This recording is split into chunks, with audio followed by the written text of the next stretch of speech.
Well, yes, Duncan. That would be perfect. The balloon repairman fixed the balloon just in time. Pete and Sam arrived with the twins. They were delighted. Soon, Mr. Percival and the twins were floating high above the island of Sodor.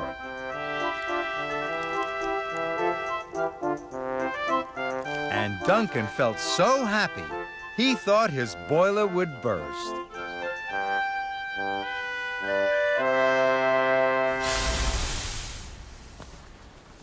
Oh, yes, that's very shiny.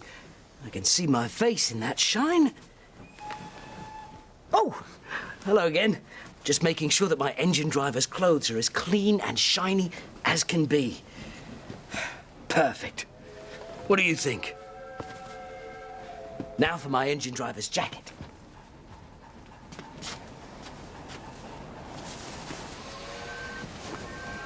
I just do up the buttons. There. And lastly, my engine driver's cap. There. Do I look more like an engine driver now? I do? Good. Knapford Station, engine driver's locker room. Sir Topham Hatt.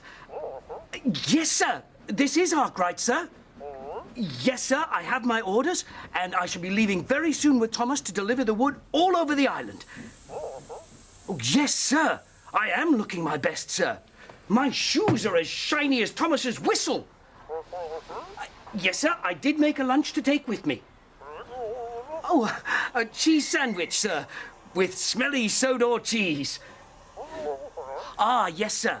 That's the last thing that I need to do, and then I shall be ready to leave. And a good day to you too, sir. That was Sir Topham Hatt himself, calling to make sure that I was ready for my special job. And he reminded me that I need to check our map of Sodor so that we don't get lost. I tell you what, whilst I do that, why don't you take another trip to the hills to see our narrow gauge engines?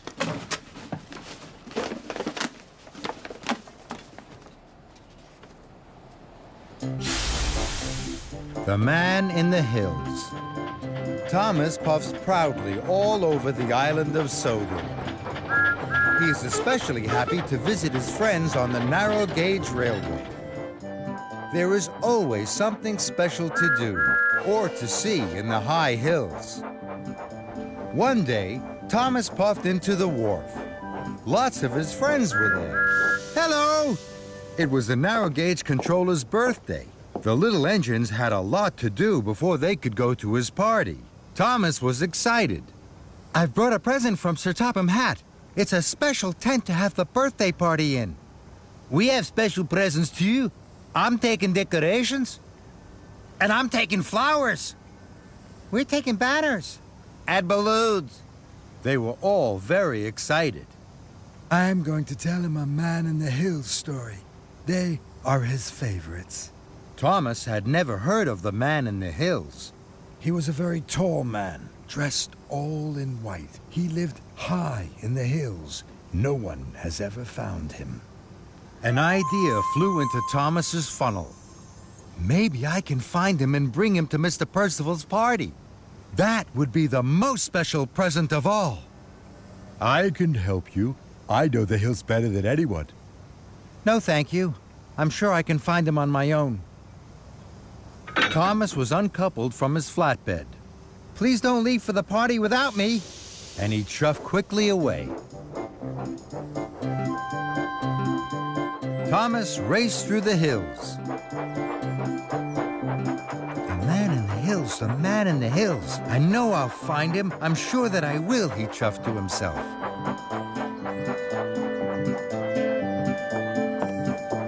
Thomas puffed up to a hillside hall. There was a man, dressed all in white.